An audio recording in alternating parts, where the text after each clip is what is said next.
And now, from the Career Tech Studios in Stillwater, here's your host, Rob McClendon. When it comes to water quality, Oklahoma has made more improvements than any state in the nation. In fact, 11 streams scattered around the state are now being added to the EPA's list of clean water success stories. The city of Tishomingo is all wet. Just how folks like it.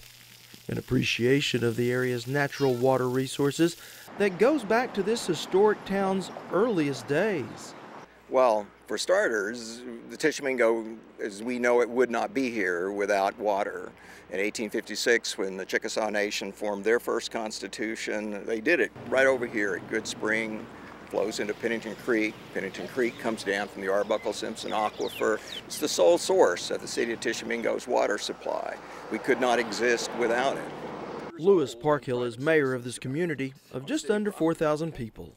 We are talking economic development. Water, it's not only a high-quality stream that produces great drinking water, but it produces scenic beauty that draws people in to see Pennington Creek. It's a great recreational resource. Our city park, Pennington Creek Park, just down below us here, has playgrounds for kids. There are family reunions there, church picnics are there.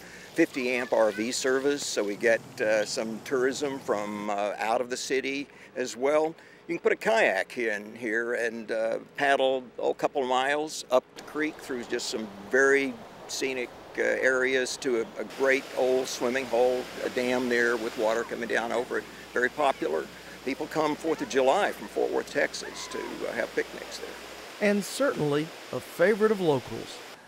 Now, by all appearances, the water here in Pennington Creek is absolutely crystal clear. But there had been some concern that a bacteria which commonly comes from animal waste could threaten this river's viability.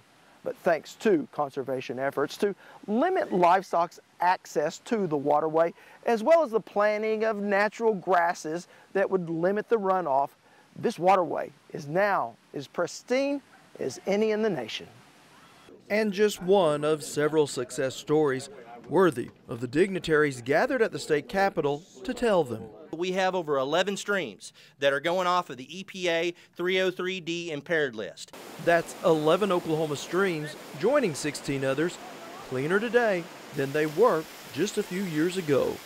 Clay Pope is with the Oklahoma Association of Conservation Districts. This is a great testimony to the work the farmers and ranchers and other landowners are doing in Oklahoma in partnership with USDA, NRCS, the Oklahoma Conservation Commission, and local conservation districts, working through voluntary, locally led programs to address some of the thorniest water quality issues in the state of Oklahoma. Close to 500 streams are monitored across Oklahoma for something called non-point source pollution, a technical term for runoff from everything from our lawns to our farms. I think this is one of the greatest things that I've ever done. And cleaning them up couldn't be done without the work of people like Steve House, a rancher living and working along the North Canadian River. We fenced off about 15 acres here. We've got a grass filter strips around the edge that keeps the cattle out. The cattle don't deposit any manure in that system. It's filtered. Any runoff that's filtered that comes in here. This is an old river channel, so it naturally drains into the river, and it's grown quite a bit in the last year. Yeah. And it's the voluntary efforts of farmers and ranchers like House that improves water quality, not just in rural Oklahoma, but downstream in our cities. But at the end of the day, without the agriculture producers and other landowners willing to go out and do work on their land, none of this would be possible. Everything that we've talked about is cost share. It's sharing the cost with the individual landowner. They put their own money in on the line to do these practices. They take land a lot of times out of production. They make major changes in their farming and ranching operations to make this happen. Jim Reese is Oklahoma's Secretary of Agriculture. Often agriculture gets blamed for some of the concerns that with water quality, and this is proof positive today that agriculture is actually the solution to the problem and that we're taking care of the water ourselves. Working to remove streams from the list of impaired waterways, but also ensuring other creeks and rivers never get there. Don Arms is the chairman of the Oklahoma House Natural Resources Appropriations Subcommittee. We started learning about how to care better for our land in the Dust Bowl. We experienced a drought last year that would have been as bad as the drought that we experienced in the Dust Bowl, but we were ready.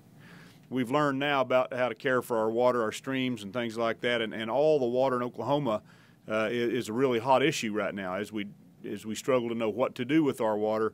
I think the number one thing is we need a good, clean water supply, and I think this program absolutely is imperative to make sure that continues. Protecting a natural resource that we all enjoy and depend upon. When we return, we look at a partnership to clean up South Central Oklahoma's Blue River.